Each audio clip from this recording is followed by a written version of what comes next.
Сәлем баршаға, достар, қалдарыңыз қалай? Бүгін біз балалық шақты бір еске аламыз. Мен сіздерге өзімнің кезекті мастер-классымды ұсынамын. Өте жұмсақ және бір жасағаннан шығатын, өте керемет үй жағдайында жасалатын коржикті дайындайтын боламыз. Қараңыздаршы, достар, өте жұмсақ әрі керемет болып шығады. Достар, видеоны соңына дейін қарауды ұмытпайық. Және де менің каналыма тіркеліп, лайк, комментарий қалдыруды ұмытпаңыз. Видео ұнаса, достарыңызбен бөлісе отырыңыздар. Енді біз ең алдымен таза ыдысымызға бір ғана жұмыртқамызды салып, сосын сахарымызды салып, екеуін бір араластырып жібереміз.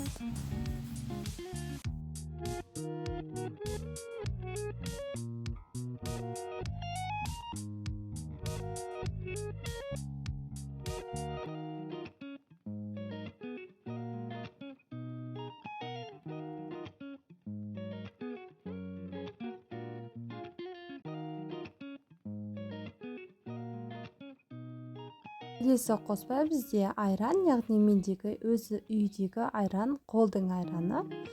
Сосын оны тағы бір араластырып жіберіп, сұйық майды құямыз. Кез келген сұйық майды қолдансаңыздар болады. Осылай барлығын жақсылап араластырып, ұнға разрыхитель, ванилин салып, сосын ас содасын салып, жақсылап араластырып, біз қамыр илеп шығамыз.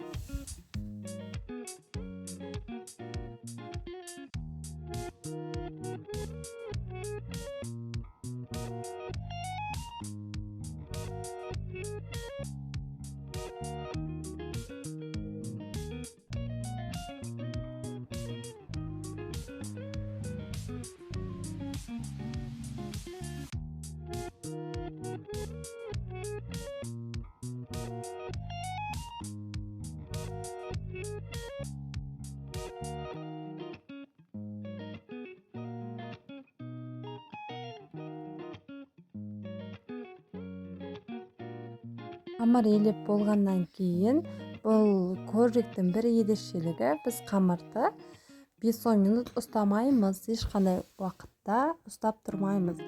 Сол кезде сразу елеп болғаннан кейін жуалаға бөліп, жайып аламыз да, кез келген формамен кесеміз.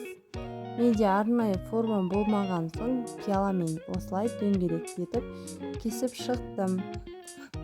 Қалыңдығы, достар, шілей қатты қалың болмай, средний болу керек. Дәл видеодағыдай жасаңыздар. Сосын оны пешке 180 градуста 20-15 минутта пісіріп аламыз.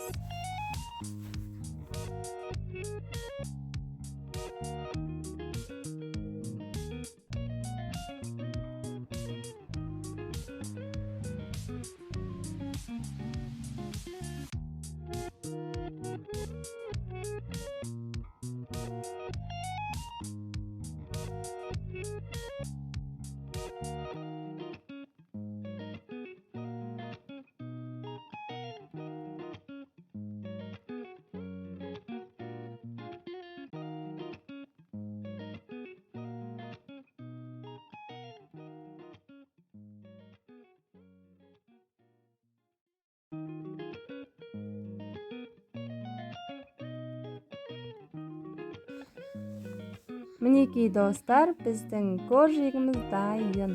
Өте жұмсақ, керемет болып шықты. Кемінде бір аптаға сақтауға болады осылай. Қараңыздар, дәл дүкендегідей, тіпті одан да артық.